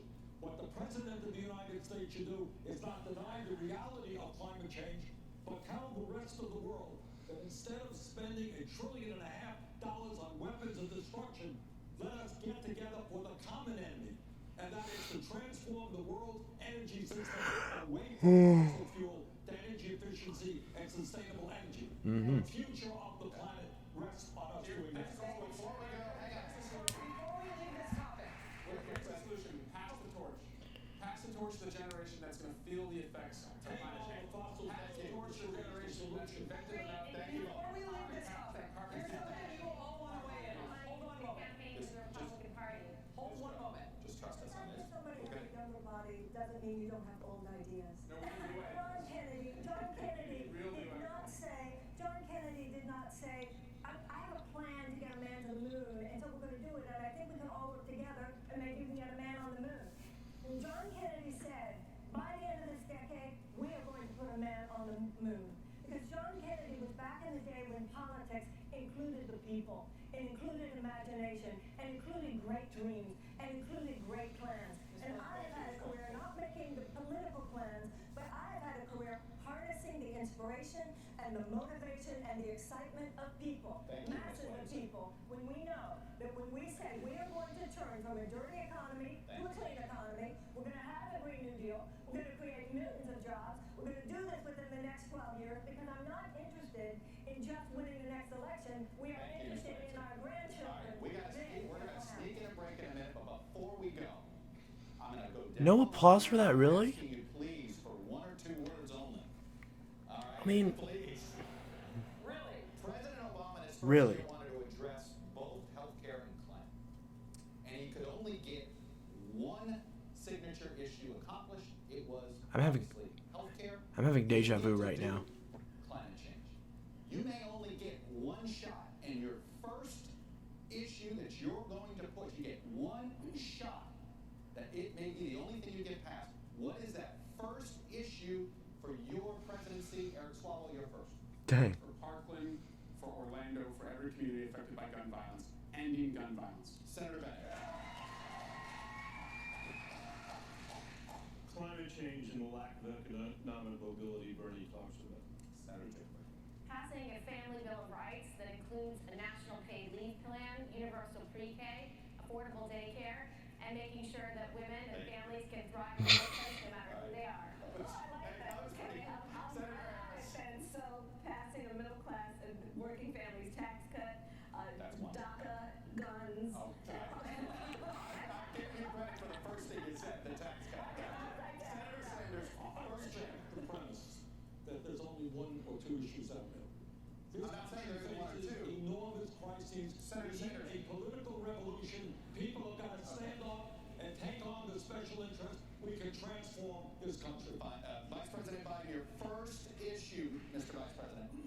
think you're so underestimating what Barack Obama did. He's the first man to bring together the entire world, 196 nations, to commit. Biden, you're screwing it up. You're screwing it up, dude. Biden doesn't buy it. The first thing I would do is make sure that we defeat Donald Trump. Period. Your first priority, your first issue. But you just said the question was, oh my God. Fix our democracy before it's too late. Get that right. Climate, immigration, taxes, and every other issue gets better. Mr. Yang.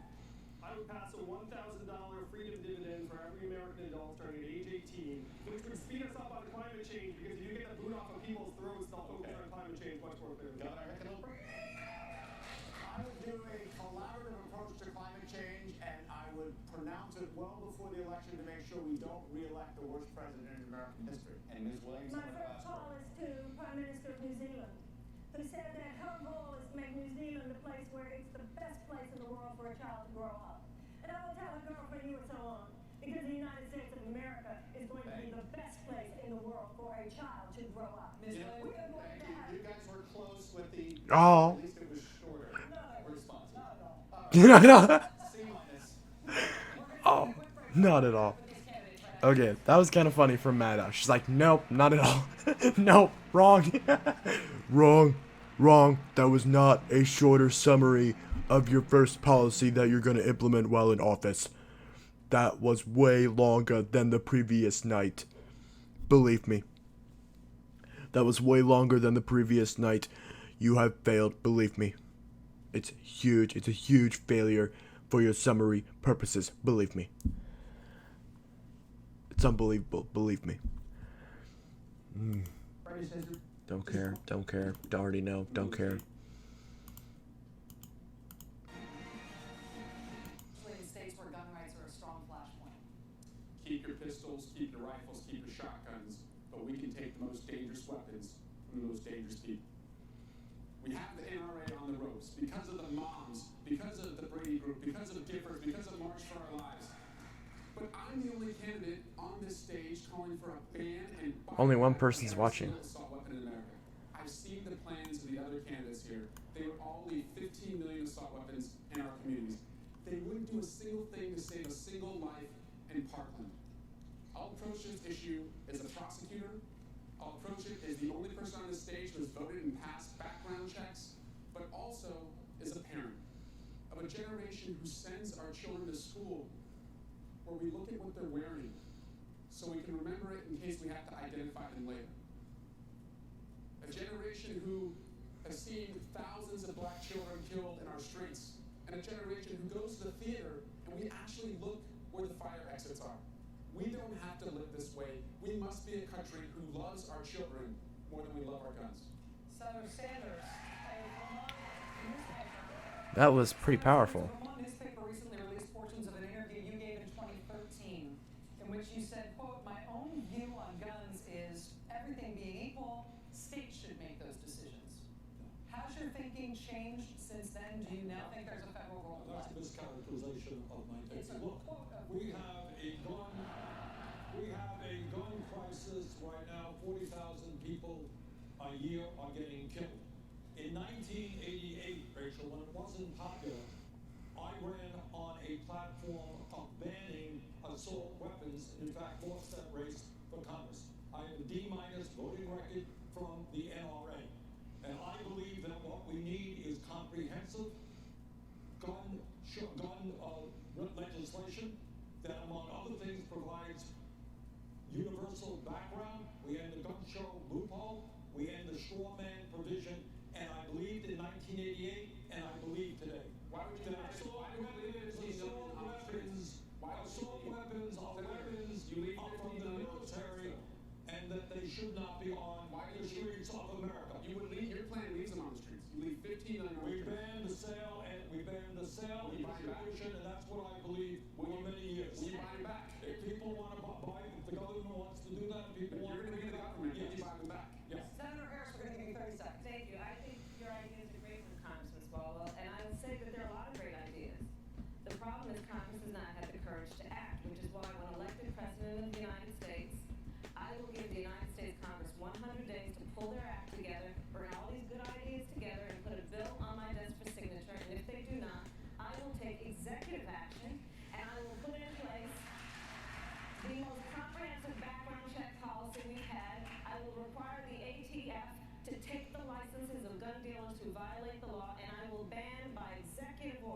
the importation of assault weapons, because I'm going to tell you, as a prosecutor, I have seen more autopsy photographs than I care to tell you.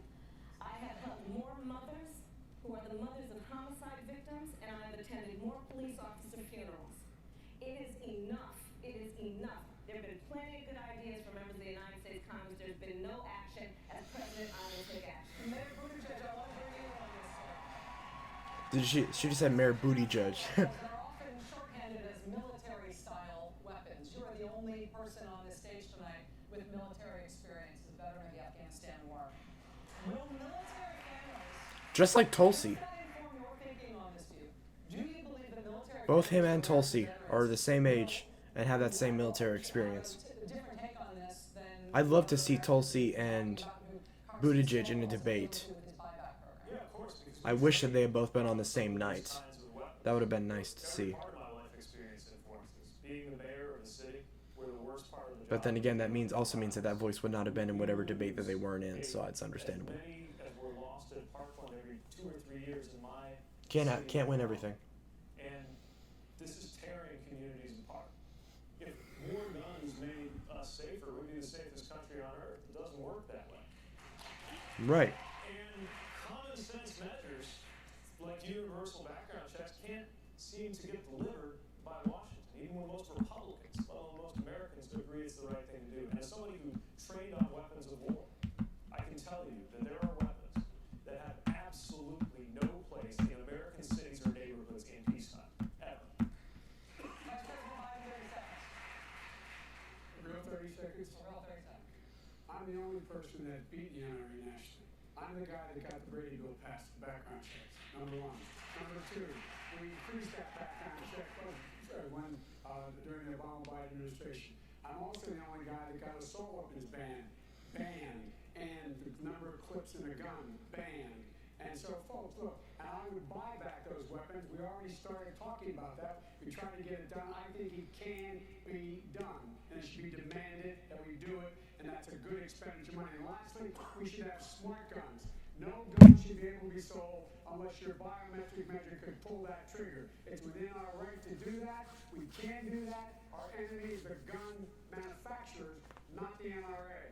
The gun manufacturers. But the NRA is taking orders from the gun Lester manufacturers. Holt has our next That's a good point. question. Lester, take it. Both of what they just said. From our viewers, we put some suggestions that asked maybe they could share some. Here's one that came from Kathleen from Canby, Oregon, who writes, many fear the current administration has inflicted irrevocable harm on our governing institutions and norms, and in the process on our reputation abroad. The question is, what do you see as important early steps in reversing the damage done? And we'll put this one to Senator Bennet. Thank you very much. What an excellent question. First of all, we have to restore our democracy at home. The rest of the world is looking for us for leadership. We have a president who doesn't believe in the rule of law. He doesn't believe in freedom of the press. He doesn't believe in an independent judiciary. He believes in the corruption that he's brought to Washington, D.C., and that is what we have to change, and that's why everybody is up here tonight, and I appreciate the fact that they're up here for that reason. Second, we've got to restore the relationships that he's destroyed with our allies. Not just in Europe. He flew to the G20 last night and attacked Japan, Germany, and a third ally of ours without saying anything about North Korea or Russia. And when you got a situation where you have a president who says something happened in the Straits of Hormuz, and the whole world doesn't know whether to believe it or not, that is a huge problem when it comes to the national security of the United States of America. We need to change that. Thank you, Senator. That's a perfect time for me to do another one of these down the line. And this is what this question is, which is you're likely going to have to reset a relationship between America and another country or entity if you become president because of some relationship that you just mentioned about President Trump. What is the first relationship you like to reset as president? Go down the line, and I'll start with Ms. Williams. Well, one of my first phone calls would be to call the European leaders and say, we're back! Because I totally understand how important it is that the United States be part of the Western Alliance. I'm trying to get one or two words here. I hear you. Governor Hickenlooper. know I talk about constant engagement, and I think the first country I would go to, and I understand they've been cheating and stealing offshore property, would be China, because we're going to do us public health pandemics, we're going to deal with all the challenges of the globe. We've got to have relationships with everyone. Mr. Yang, we're trying to squeeze in a couple more things before we go to another break. Mr. Yang. China, we need to cooperate with them on climate change, AI, or issues North Korea. Thanks for the quickness, Mayor Buttigieg. We have no idea which are our most important allies who will have pissed off worse between now and then. What we know is that our relationship with the entire world needs to change. And it starts by modeling American values at home. Okay, Mr. Vice President, I'm trying to be quick. We know NATO will fall apart if he's elected 4 more years as the single most consequential alliance in the history of the United States. Senator Sanders. It's not one country. I think it is rebuilding trust in the United Nations and understand that we can solve conflicts without war, but with diplomacy. Senator Harris. All the members of the NATO alliance. Senator Gillibrand. President Trump is hell-bent on starting a war with Iran. My first act will be to engage Iran to stabilize the Middle East and make sure we do not start an unwanted, never-ending war. Senator Bennett, quickly. Our European allies and every Latin American country that's willing to have a conversation about how to deal with the refugee crisis. And Congressman Swalwell. Our first act in foreign policy, we're breaking up with Russia and making up with NATO. Thank you all. Russia, Russia, Russia. Eric, you're doing a terrible freaking job. Swalwell. Swalwell. Swalwell. Foreign policy decisions of the last century. You voted for the Iraq war. You have since said you regret that vote. But why should voters trust your judgment when it comes to making a decision about taking the country to war the next time? Because once Bush abused that power, what happened was we got elected after that. I made sure the president turned to me and said, Joe, get our combat troops out of Iraq. I was responsible for getting 150,000 combat troops out of Iraq, and my son was one of them. I also think we should not have combat troops in Afghanistan. It's long overdue. It should end. And thirdly, I believe that you're not going to find anybody who has pulled together more of alliances to deal with what is the real stateless threat out there. We cannot go it alone in terms of dealing with terrorism. So I'd eliminate the act that allowed us to go into war and not the AUMF, and make sure that it can only be used for what its intent was, and that is to go after terrorists, but never do it alone. That's why we have to repair our alliances. We put together 65 countries to make sure we dealt with ISIS in Iraq and other places. That's what I would do, that's what I have done, and I know how to do it. Senator Sanders, 30 seconds. One of the differences that Joe and I have in our record is Joe voted for that war. I helped lead the opposition to that war, which is a total disaster. Yes. Second war, I helped lead the effort for the first time to utilize the War Powers Act to get the United States out of the Saudi-led intervention in Yemen, which is the most horrific humanitarian disaster on earth. And thirdly, let me be very clear. I will do everything I can to prevent a war with Iran, which would be far worse than the disastrous war with Iraq. All right, guys. Good news is you get more time to talk, but I have to sneak in one more break. We'll be right back with more debate. We'll be right back. Right back. Right back. Right back. Right back. Sponsored by Samsung. Nah, I wish it was. Samsung, please sponsor me. I want to review the Note 10. Get me the Note 10. Well, here it is. This is the month to start looking at on your calendar. No. Obviously, the No. soda- No. He has an idea what this meant. There we go.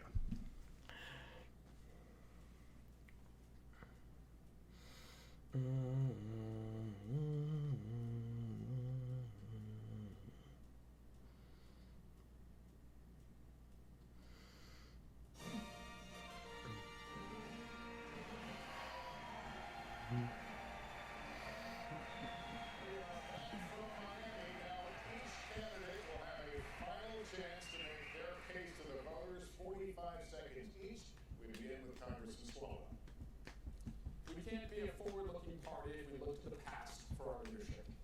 I'm a congressman, but also a father of a 2-year-old and an infant. When I'm not changing diapers, I'm changing Washington. Most of the time, the diapers smell better. I went to Congress at 31, and I found in Washington. I think this was the one who streamed him changing his daughter's diaper, which is just.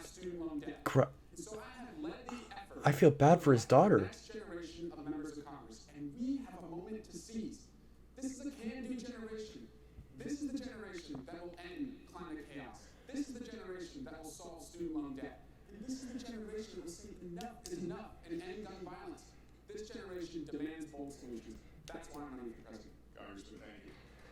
Ms. Williamson, 45 seconds for your closing. I'm sorry we haven't talked more tonight about how we're going to beat Donald Trump. I have an idea about Donald Trump. Donald Trump is not going to be beaten just by insider politics talk. He's not going to be beaten just by somebody who has plans. He's going to be beaten by somebody who has an idea what this man has done. This man has reached into the psyche of the American people, and he's harnessed fear for political purposes. So, Mr. President, if you're listening, I want you to hear me, please. You have harnessed fear for political purposes, and only love can cast that out. So sir, I have a feeling you know what you're doing. I'm going to harness love for political purposes. I will meet you on that field, and sir, love will win. That's sweet. I like that. I'm not sure if that. I'm not sure if she's right on the ball. Came to the United States to rebuild their shattered lives. In the only country that they could. 300 years before that, my parents' family came searching religious freedom here. The ability for one generation to do better than the next is now severely at risk in the United States, especially among children living in poverty like the ones I used to work for in the Denver public schools. That's why I'm running for president. I've had 2 tough races in Colorado by bringing people together, not by making empty promises. And I believe we need to build a broad coalition of Americans to beat Donald Trump, end the corruption in Washington, and build a new era of American democracy and American opportunity. This is going to be hard to do, but it's what our parents would have expected. It's what our kids deserve. I hope you join me in this effort. Thank you. Thank you. Come back. I'm a small business owner who brought that same scrappy spirit to make Colorado one of the most progressive states in America. We expanded reproductive health to reduce teenage abortion by 64%. We were the first state to legalize marijuana, and we transformed our justice system in the process. We passed universal background checks in a purple state. We got to near universal health care coverage. We attacked climate change with the toughest methane regulations in the country, and for the last 3 years, we've been the #1 economy in America. You don't need big government to do big things. I know that because I'm the one person up here who's actually done the big progressive things everyone else is talking about. If we turn towards socialism, we run the risk of helping to re-elect the worst president in American history. Thank you, Governor. Completely way off track. Could not be more wrong. Women in America are on fire. Joke. We marched, we organized, we run for office, and we won. But our rights are under attack like never before by President Trump and the Republicans who want to repeal Roe v. Wade, which is why I went to the front lines in Georgia to fight for them. As president, I will take on the fights that no one else will. I stood up to the Pentagon and repealed Don't Ask, Don't Tell. I stood up to the banks and voted against the bailout twice. I stood up to Trump more than any other senator in the U.S. Senate, and I have the most comprehensive approach for getting money out of politics with publicly funded elections to deal with political corruption. Now is not the time to play it safe. Now is not the time to be afraid of firsts.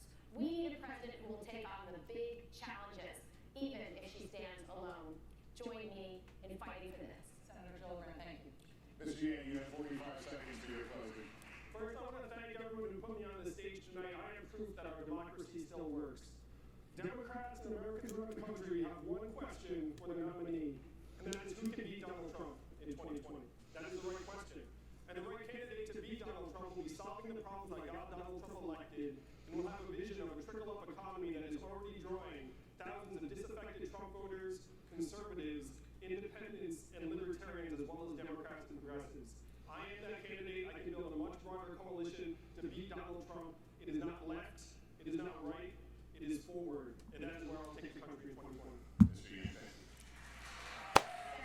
My boy Yang, doing good. Thank you. Well, I just want to leave you with a couple of things.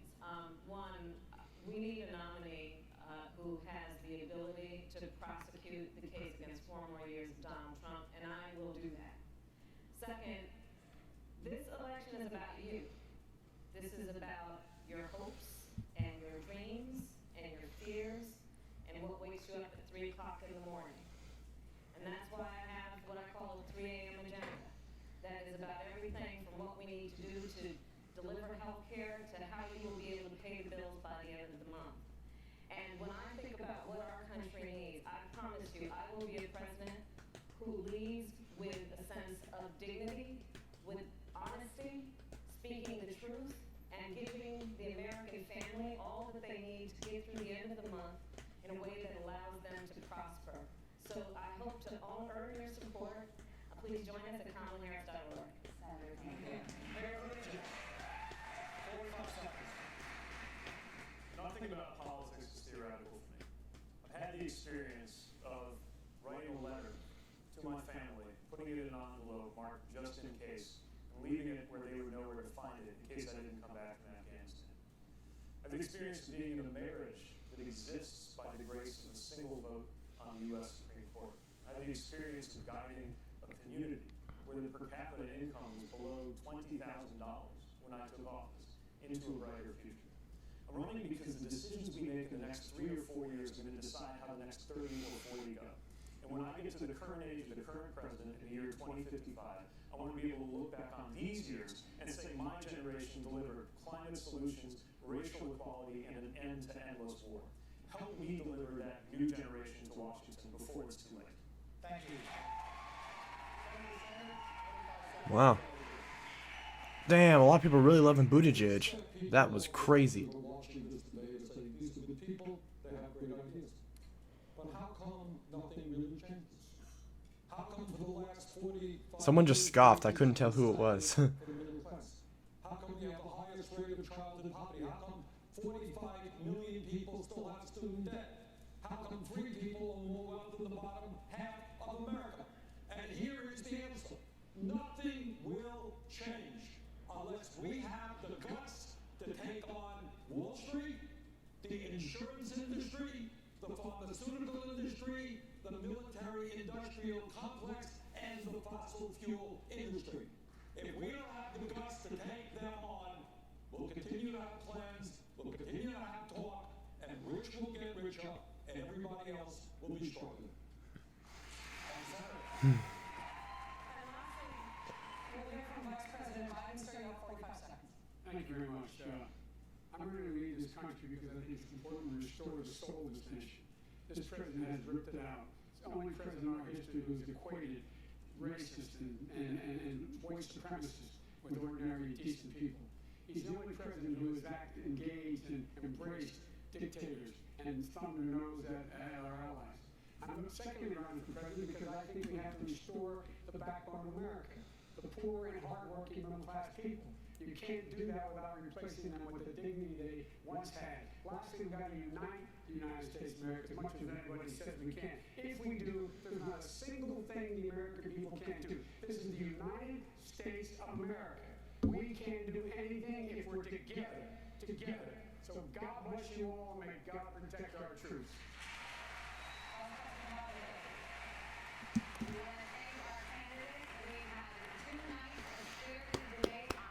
It was alright. 20 candidates and all. We want to thank all the candidates last night. It takes guts to run and stick your neck out like this to you guys and to the 10 last night. I'd also like to thank the audience for completely ignoring our suggestion not to make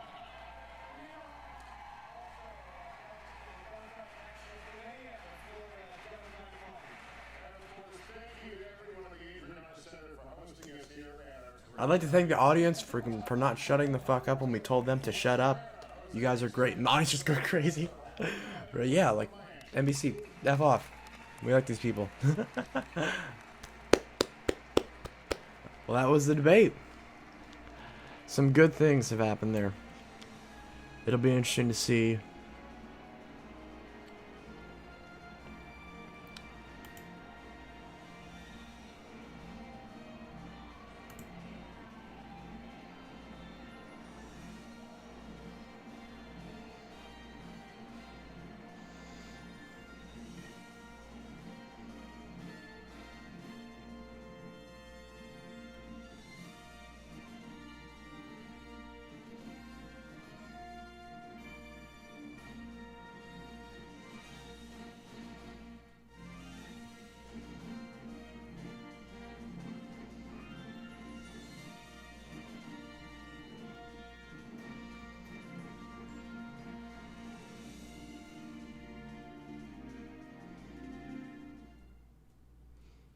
Cool.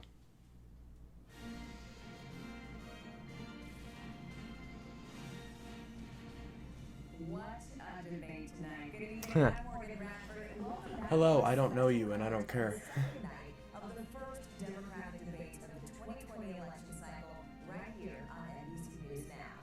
There you have it, two nights, 20 candidates. The candidates are walking off the stage as we speak. Joe Biden, Bernie Sanders, Kamala Harris, Pete Buttigieg were in the front.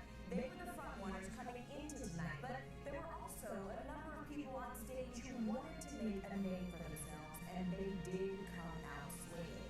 They talked about race, immigration, police violence, healthcare, climate change, gun control, just to name a few. And those candidates tried to stake their claim on the issues. Many of them also tried to introduce themselves to some Americans who are meeting them tonight for the first time. Here are some of the highlights. I think it is time for change, real change. I was 6 years old when a presidential candidate came to the California Democratic Convention and said, it's time to pass the torch to a new generation of Americans. That candidate was then Senator Joe Biden. Joe Biden was right when he said it was time to pass the torch to a new generation of Americans 32 years ago. He's still right today. Hey guys, you know what? America does not want to witness a food fight. They want to know how we're going to put food on their table. Raise your hand if your government plan would provide coverage for undocumented immigrants. Ladies and gentlemen, we don't have a health care system in the United States. We have a sickness care system in the United States. And I will ensure that this microphone that the President of the United States holds in her hand is used in a way that is about reflecting the values of our country. For a party that associates itself with Christianity, to say that it is okay to suggest that God would smile on the division of families at the hands of federal agents, that God... I didn't see the... I guess I ended up skipping the highlights on the first night. ...to ever use religious language again. If you forcibly take a child from their parents' arms, you are kidnapping them. With sophisticated 21st century border security, not a medieval wall, and the president has turned the border of the United States into a symbol of nativist hostility that the whole world is looking at, when what we should be represented by is the Statue of Liberty, which has brought my parents to this country to begin with. We need to make a change. I am determined to bring about a day when a white person driving a vehicle and a black person driving a vehicle, when they see a police officer approach, you feel the exact same thing. We're gonna get to you. Hang on. We're gonna get On stage, I would like to speak on the issue of race. And I'm going to now direct this at Vice President Biden. I do not believe you are a racist.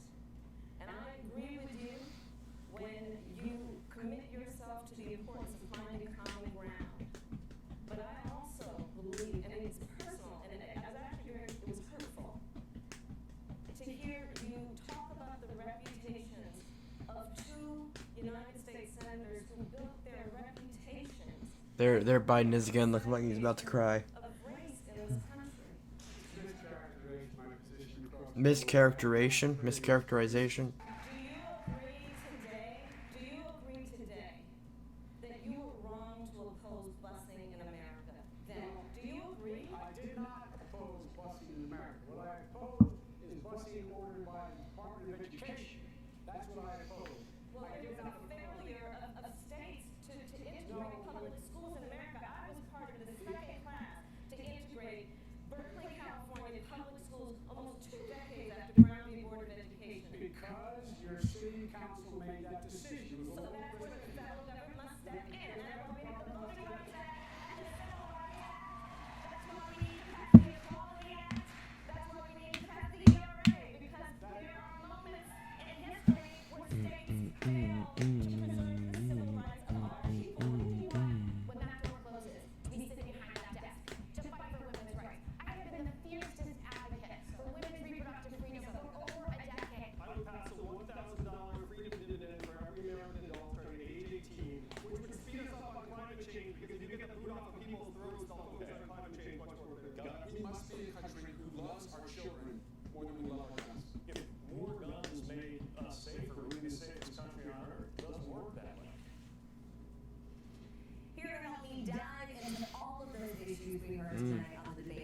I hate all the, I probably, well, I don't know any of these people, but let's see what they have to say.